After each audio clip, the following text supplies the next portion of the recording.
Hola, ¿cómo están? Bueno, queremos dejarles ahora una síntesis de lo trabajado en la clase de consulta del sábado 8. Podríamos haber subido la grabación, pero nos pareció más tedioso para ustedes tener que visualizar las 2 horas de la clase. Y entonces lo que hicimos fue detallar cuáles son aquellas consultas, aquellas dudas más recurrentes y presentar un breve repaso de lo que hemos trabajado dentro de la unidad 1.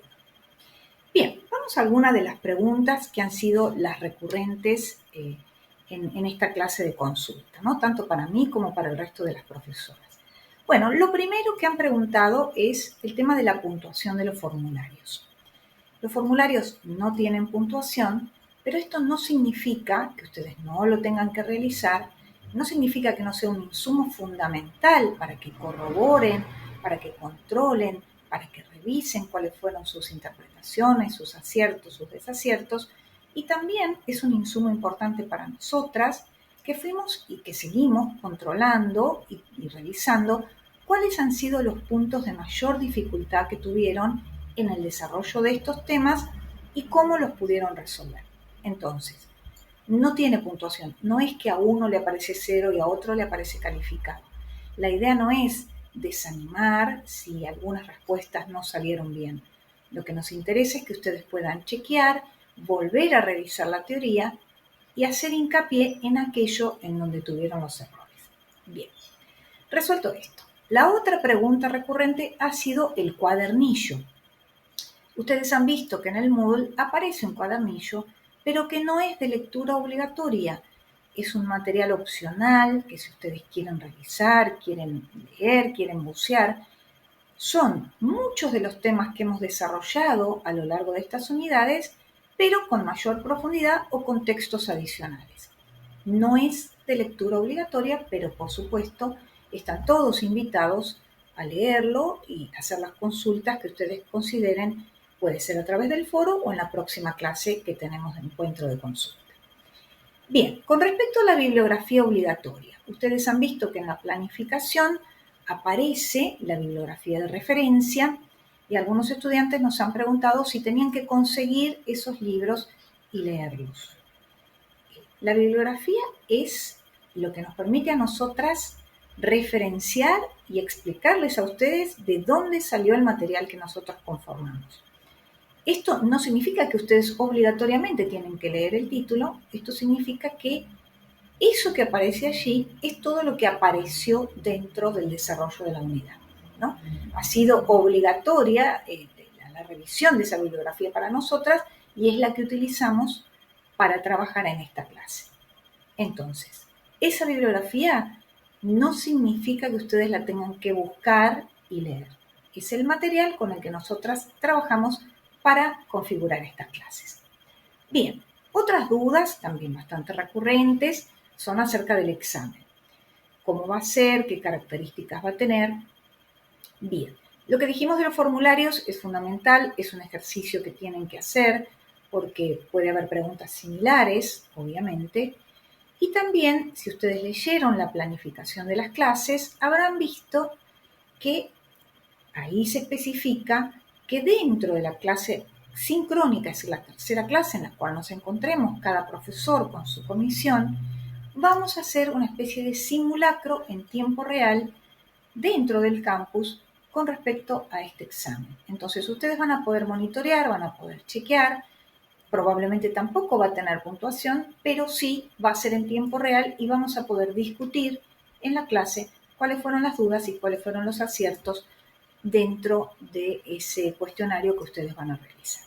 Bueno, básicamente esas fueron las preguntas que tuvieron y luego comenzamos a trabajar un poquito con la estructura de la unidad para que ustedes vean cuáles fueron los textos abordados, los temas, ¿no es cierto?, que nosotros trabajamos y cuál es la lógica que ha tenido esta unidad. Bien. ¿Para qué leer? ¿No? Lo primero que nos interesa marcar es por qué esta materia y por qué lectura comprensiva. Allí tenían un vídeo muy interesante del escritor Casani, en donde lo que va a plantear es que leer es comprender, ¿no? La funcionalidad primaria de la lectura tiene que ver con la comprensión. Nosotros podemos leer para memorizar. Leer en voz alta. Hay distintos procedimientos de lectura, pero la función primaria, la función original que tiene la lectura es la de comprender. Nos da algunos ejemplos, ¿no? Hay, por ejemplo, ahí un lenguaje inventado, imaginario, con algunas reglas similares al español, y entonces hay preguntas, y nosotros podemos responder esas preguntas sin haber entendido absolutamente nada del texto. Lo que va a decir Cassani, entonces, es que ese tipo de lectura no sirve. Nosotros podemos resolver mecánicamente esas respuestas, pero en realidad no hubo una comprensión del texto. Esto viene de la mano de las bases textuales. ¿Por qué insistimos con esto? Porque nosotros tenemos que saber qué base predomina en ese texto al que nos enfrentamos para poder leer mejor, para poder decodificar y poder comprender a dónde quiere llegar ese texto. La base narrativa, por ejemplo, es la base que tiene que ver con los cuentos, con las novelas, ¿no? Es una base que busca relatar un hecho, un suceso. Es una base que vemos desde la primaria y que la podemos distinguir porque podemos dividirla en tres partes: introducción, desarrollo y desenlace, o también situación inicial, complicación y resolución, ¿no? En esa situación inicial se va a plantear el ambiente, cuál es el lugar, dónde sucede, cuáles son los personajes. Va a haber un clímax, ¿no? Un momento de tensión narrativa, y finalmente va a haber un desenlace, ¿no? O una resolución de esa situación de clímax o esas diferentes situaciones que se presentan dentro del relato. La base narrativa muchas veces viene acompañada de la base descriptiva, ¿no? La base descriptiva es lo que va a hacer es caracterizar un hecho, un suceso, una persona, y por lo tanto, así como en la base narrativa tenemos un predominio de acciones para que el relato pueda avanzar, en la base descriptiva lo que vamos a tener es un predominio de adjetivos, ¿no? Ustedes tienen allí clases de palabra y pueden bucear nuevamente si quieren en la unidad para hacer una repasada con respecto a los tipos de palabras en español. Luego la base expositivo-explicativa. ¿Por qué es tan importante? ¿Por qué nos detuvimos especialmente en esta base? Porque los textos con los que ustedes van a trabajar a lo largo de la carrera son textos que van a tener principalmente base expositivo-explicativa predominante. ¿Qué sucede en esta base? Se desarrolla un tema. Por lo tanto, en ese desarrollo de tema va a haber recursos que son prototípicos. Por ejemplo, la definición. Puede haber también descripciones, va a haber comparaciones, va a haber establecimiento de analogías, relaciones de causa-efecto. Y es una base que va a tener, y esto es muy importante, una relación asimétrica con respecto a su receptor. ¿Por qué esta relación es asimétrica? Porque yo recurro a esa fuente, a ese manual, ¿no? A ese libro, a ese diccionario, porque hay un conocimiento que yo no poseo. Entonces decimos que esa relación entre emisor y receptor es asimétrica. Diferente esto de la base argumentativa, en la cual hay un sujeto que quiere convencer a otro acerca de su punto de vista, ¿no? Allí, en esta base, en la base argumentativa, que la vamos a trabajar con más detalle en la unidad 2, hay un sujeto que busca persuadir.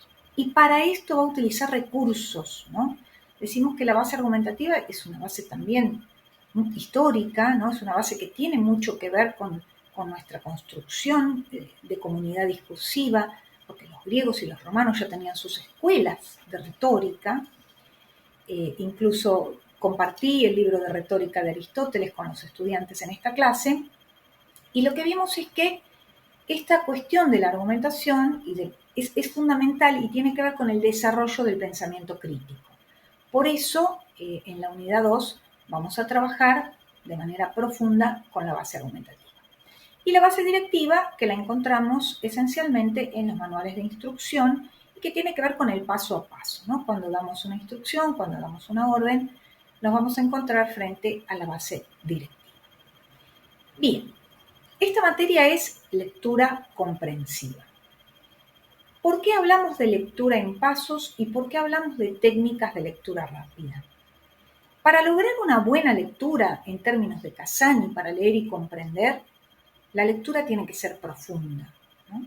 Entonces nosotros cuando hacemos una lectura, primero tenemos que hacer una lectura a conciencia, una lectura detallada, una lectura que implique la decodificación de aquellas oraciones, de aquellas palabras incluso que no comprendemos y de las diferentes acepciones que pueden aparecer de una palabra.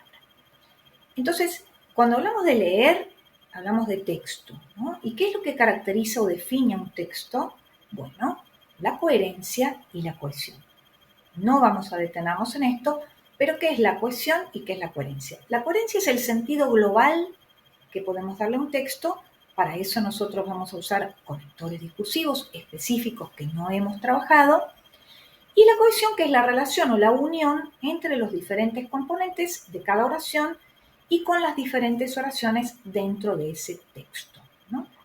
Si yo digo, llueve, el supermercado, no sé, tiene pasta, llueve, por lo tanto, quiero ir al supermercado, pero está lejos y tiene la pasta que yo quiero comprar, entonces yo necesito ahí reformular, necesito conectar, utilizar conectores que me permitan que esas oraciones sueltas se transformen en un texto. Bien. Entonces, nosotros necesitamos leer párrafo por párrafo, necesitamos saber cuáles son o cuál es la base que predomina en ese texto que estamos abordando y muchas veces es conveniente realizar una síntesis. No confundan con resumen, aunque también es tema de la unidad próxima. Recuerden que la síntesis es una reescritura del texto más breve con mis palabras. Bien, pero nosotros queremos brindarles también técnicas de estudio, ¿no? Metodología de estudio. Entonces, existen técnicas de lectura rápida como el skimming y el scanning. Dijimos que el skimming tiene que ver con una mirada sobrevolada del texto, esa mirada rápida, esa lectura veloz, nos va a permitir ver de qué trata el texto, ¿no?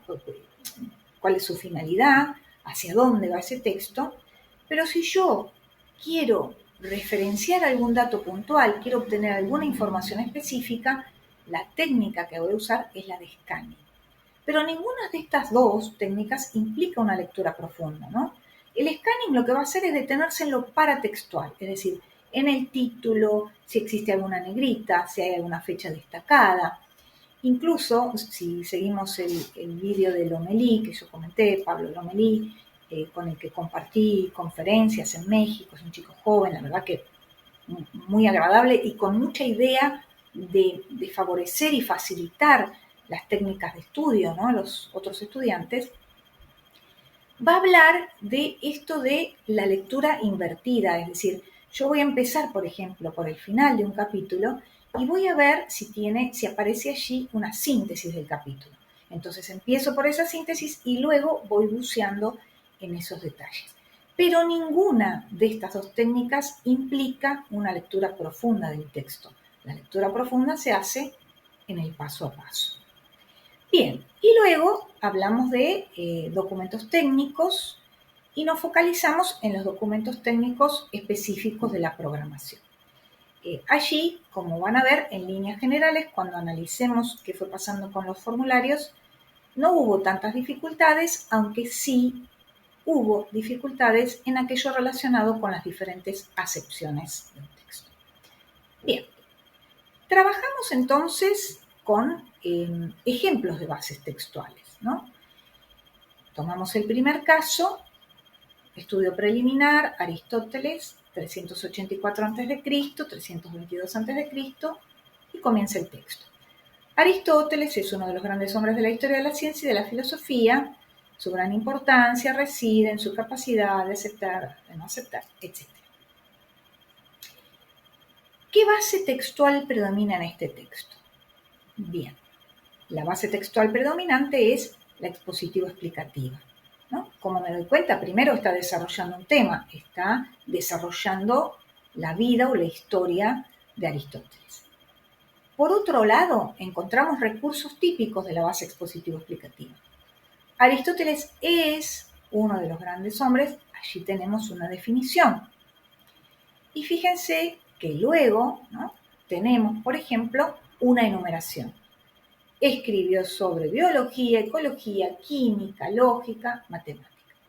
Otro recurso entonces, y allí estamos claramente frente a una base expositiva explicativa. Luego tenemos un texto que es un segmento de una novela. Ya, dicho esto, claramente estoy dando un indicador de cuál es la base predominante de Kafka, que se llama La Metamorfosis, ¿no? Y esta novela empieza diciendo que una mañana al despertar de un sueño agitado, Gregor Samsa se encontró en su cama, convertido en un espantoso insecto. Claramente, aquí tenemos acciones, tenemos el desarrollo, pero a nivel acción de un relato ficcional, por lo tanto, estamos frente a un texto de base narrativa.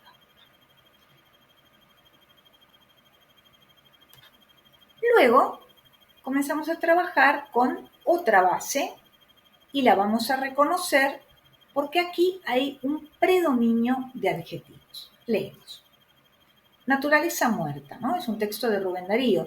También sabemos que estamos hablando de algo literario porque ya estamos nombrando a un escritor chileno, entonces ya podemos pensar que hablamos de un texto de corte literario. Por fondo tenía uno de esos cortinajes amarillos, opulentos, que hacen pensar en los mantos de los príncipes orientales, ¿no?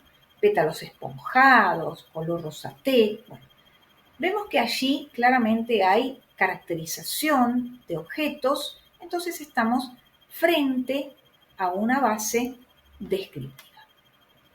Bien, luego nos ocupamos de otra base y es la base argumentativa. La tecnocracia económica y política.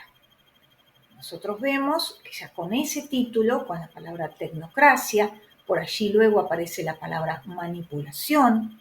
Vemos que también menciona a Habermas, según Habermas, ¿no? Allí tenemos una cita de autoridad. Aparece la palabra manipular, ¿no? Dice cómo poder manipular.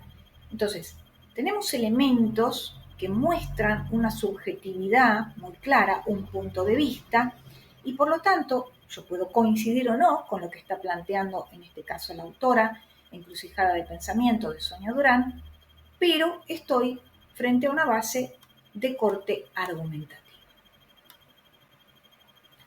Bueno, nuestra propuesta fue que ustedes entonces trabajaran con formularios vinculados con cada uno de estos temas que fuimos abordando, ¿no? En el caso del texto expositivo, trabajamos con un formulario sobre problemas y algoritmos. La idea es que ustedes también trabajaran con textos que luego van a tener que abordar en la carrera. Y en ese formulario también trabajamos con base expositiva explicativa. Y lo que hicimos fue marcar recursos y ustedes tenían que definir o decir cuáles de esos recursos eran correctos y eran de la base, si eran o no, incluso de la base expositiva explicativa. Otro formulario de técnicas de lectura rápida, en donde la resolución tenía que ver con las técnicas de skimming y scanning. Y finalmente trabajamos documentación técnica con dos textos breves en el primer caso y luego con un texto sobre documentación técnica más extenso. Lo que sucedió allí fue que en el caso de los textos breves eran acerca de un compilador y el resto, el texto más extenso tenía que ver con cuestiones específicas de la programación y en línea general fue con el formulario que más inconvenientes tuvieron. Ahora vamos a ir viendo qué pasó entonces con los errores y aciertos de los diferentes formularios. El primer formulario, haciendo el corte, esto fue el viernes a las 10 de la noche, es decir, el viernes 7, previo a esta clase, la clase que ustedes tuvieron de consulta el día 8, solo un porcentaje bastante mínimo había respondido a los cuestionarios. Y como dijimos, es fundamental que se pongan al día con esta resolución porque tenemos un total de más de 800 estudiantes y solo 220 habían resuelto este primer formulario, ¿no? Los últimos todavía la incidencia era menor. Bueno, En general, los resultados fueron relativamente buenos, pero lo que notamos es que el problema está en los recursos. No han podido determinar con claridad cuáles son los recursos predominantes dentro de las bases textuales. Luego vamos a ir viendo ejemplos. Yo fui anotando cuáles fueron los de peor porcentaje de resolución y entonces vamos a poder trabajar sobre esos ejemplos. Bien, con respecto a las técnicas de lectura, skimming y scanning, entre el 80 y 85% pudieron resolverlo bien, lo cual es un buen porcentaje, pero es importante que revisen esas respuestas que fueron erróneas, ¿no? Tanto aquellos que hicieron bien el desarrollo del formulario como aquellos que han tenido mayor número de errores. Y también en el caso de la documentación técnica, lo que pasó fue que en textos cortos los resultados fueron buenos, pero en textos cortos pensamos que probablemente esto no sea una comprensión profunda, ¿no? Que hay más bien una lectura de tipo mecánica, como explicaba Casani. Por eso vemos que en el texto de mayor extensión hubo algunas dificultades de comprensión y lo notamos en las técnicas, por ejemplo, que tienen que ver con el emparejamiento, más que en las de verdadero o falso. Bueno, entonces, siguiendo esta lógica de lo que estamos comentando, vemos cómo hubo errores comunes, ¿no? Que tienen que ver, por ejemplo, como dijimos en el caso de la base expositivo-explicativa, con las acepciones. La palabra finitud en el texto no significa que es una línea delgada, ¿no? Nos sorprende que haya varias respuestas que hayan dicho esto, ¿no? Finitud tiene que ver con que se termina, con que tiene un límite. Y es importantísimo entender en contexto cuando nosotros estamos leyendo. Entonces acá nos encontramos con dos dificultades. La primera, la falta de lectura en contexto, ¿no? Por ejemplo, cuando dice una serie de pasos. En el momento que dice una serie de pasos, una de las preguntas es, ¿significa que yo lo tengo que resolver caminando? ¿No?